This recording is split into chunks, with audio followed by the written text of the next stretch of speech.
Most people live their entire lives never realizing they're voluntary prisoners of their own weakness. They wake up exhausted, not from the labor of their days, but from the weight of their unexpressed potential. They carry within them a power they never touch, a strength they never forge, and they wonder why life feels like a slow suffocation. Friedrich Nietzsche understood this tragedy better than almost anyone in history. He saw that weakness isn't just the absence of strength, it's an act of choice, a daily surrender to comfort, mediocrity, and the opinions of others. If you've ever felt that gnawing sense that you're capable of more, that something within you remains dormant and unexpressed, then what follows isn't just philosophy. It's a declaration of war against everything that keeps you small. Before we go further, I need you to understand something crucial. This isn't entertainment. This isn't another video you watch, feel momentarily inspired by, and then forget by tomorrow. What we're about to explore together are 7 rules that will fundamentally alter how you see yourself and your place in the world. These aren't suggestions or motivational platitudes. These are forging fires, and if you're serious about transformation, if you're genuinely ready to stop being a spectator in your own life, then subscribe to this channel right now. Because we're building something here, a community of individuals who refuse to accept weakness as their destiny. Hit that notification bell, because every video we release is designed to sharpen your mind and strengthen your resolve. Nietzsche spent his life studying what makes humans truly powerful, and he discovered something most people find uncomfortable. He realized that our modern world is designed to make us weak. We're taught to seek comfort, avoid pain, and pursue the path of least resistance. We're told that our feelings are sacred, that we deserve happiness without effort, and that struggle is something to be avoided rather than embraced. This philosophy has created generations of people who crumble at the first sign of difficulty, who need constant validation, and who mistake their sensitivity for depth. Nietzsche saw this coming over a century ago, and he left us a blueprint for how to resist it. The first rule is perhaps the most foundational, and it's this: understand that suffering is not your enemy, it's your teacher. Nietzsche wrote that, "To those human beings who are of any concern to me I wish suffering, desolation, sickness, ill treatment, indignities. I wish that they should not remain unfamiliar with profound self-contempt, the torture of self-mistrust, the wretchedness of the vanquished." This sounds brutal, doesn't it? But look closer at what he's really saying. He's not wishing harm on people he cares about. He's recognizing that every person who has ever achieved anything meaningful, who has ever developed real character, has done so through struggle. Your weakness exists because you've spent your life trying to avoid discomfort. You've arranged your entire existence around comfort, predictability, and safety. And in doing so, you've robbed yourself of the very experiences that forge strength. Think about the strongest people you know, not physically strong, but mentally and spiritually resilient. Every single one of them has a story of overcoming something difficult. They've been broken and rebuilt themselves. They've faced their limitations and pushed through them. They didn't develop their strength in moments of ease. They developed it in the furnace of difficulty. When you understand this, you stop running from hard things. You stop treating discomfort like a signal that something is wrong.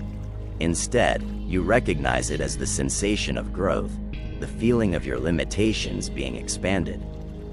This is why Nietzsche said, "What does not kill me makes me stronger."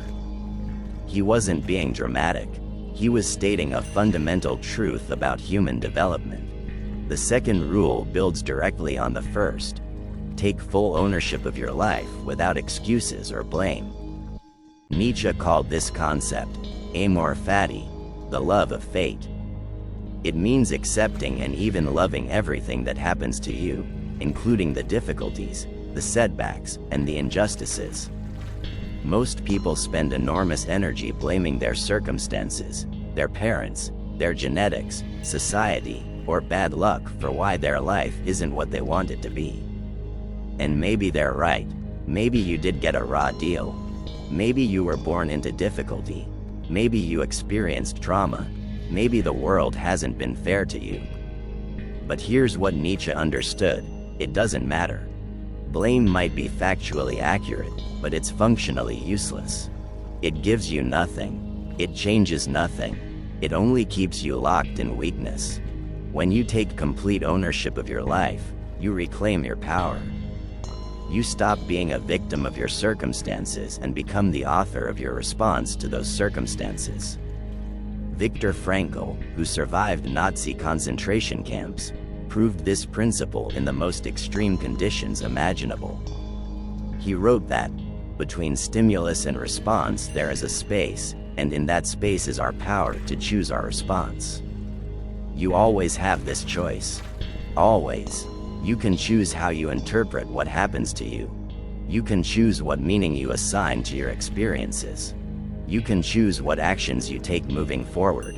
The moment you fully accept this responsibility, your entire world changes. Problems become challenges. Obstacles become opportunities. Setbacks become setups for comebacks. This isn't positive thinking nonsense. This is the fundamental shift from being passive to being active in your own life. Are you starting to see how these rules connect? First, you stop avoiding suffering and start seeing it as necessary. Then, you stop blaming external factors and take full ownership of your response to life. Now we come to the third rule: create your own values instead of adopting society's pre-packaged morality. Nietzsche spent much of his work critiquing what he called herd morality, the tendency of most people to simply absorb whatever values their culture feeds them without questioning whether those values actually serve them. You've probably never stopped to examine most of your beliefs. You believe certain things are good or bad, right or wrong, valuable or worthless, not because you've carefully considered them, but because everyone around you believes them. This is one of the deepest forms of weakness, allowing others to define what matters to you. Nietzsche argued that truly strong individuals must become value creators, people who think through their own principles and live by a code they've consciously chosen. This doesn't mean becoming selfish or immoral. It means taking the time to ask yourself, what do I actually value?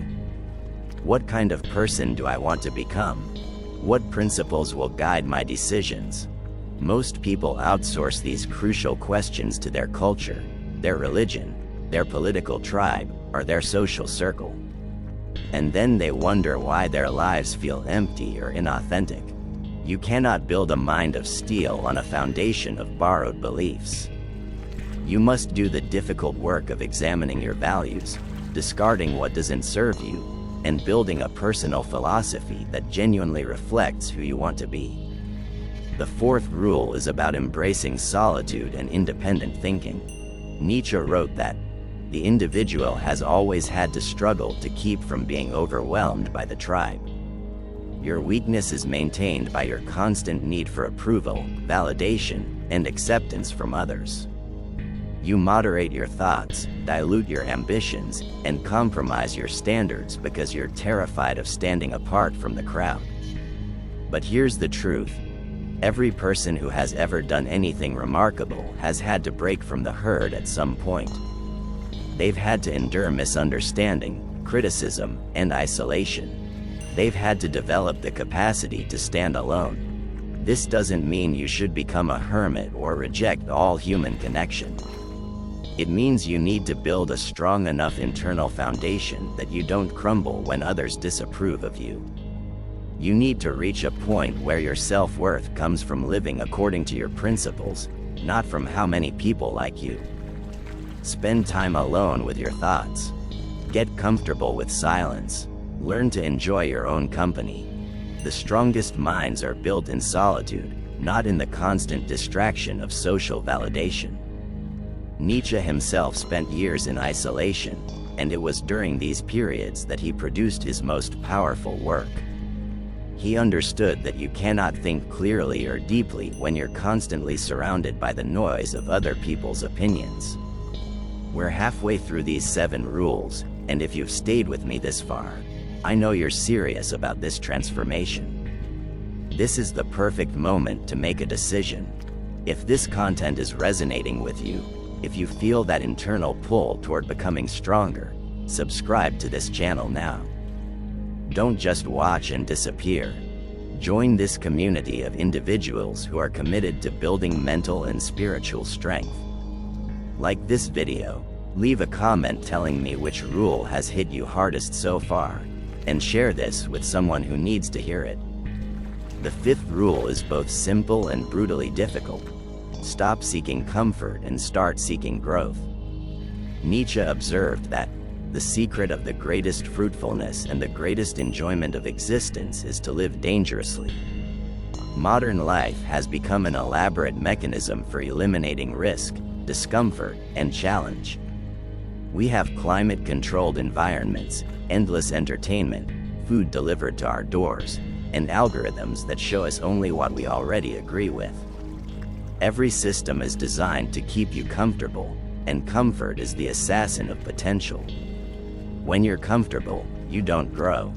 You don't develop new capacities. You don't discover what you're capable of. You just maintain your current level of ability until it slowly atrophies. Look at your daily choices through this lens. How many of your decisions are motivated by comfort versus growth? Do you sleep in because it's comfortable, or wake up early because it builds discipline? Do you avoid difficult conversations because they're uncomfortable, or initiate them because they're necessary for growth? Do you stick with familiar routines because they're easy, or challenge yourself with new experiences because they expand your capabilities? Every single day, you're either choosing comfort or growth, and the cumulative effect of these choices over months and years creates either a weak person who needs constant ease, or a strong person who thrives in challenge. Nietzsche understood that life is fundamentally about overcoming resistance. Muscles grow through resistance. Skills develop through practice against difficulty. Character forms through ethical challenges. If you eliminate resistance from your life in the name of comfort, you eliminate the very mechanism of your own development. The 6th rule requires you to develop what Nietzsche called will to power, not power over others, but power over yourself. This is the force within you that wants to grow, overcome, achieve, and become more than you currently are. In every person, this will exists, but in most people, it's suppressed under layers of fear, laziness, and conditioning.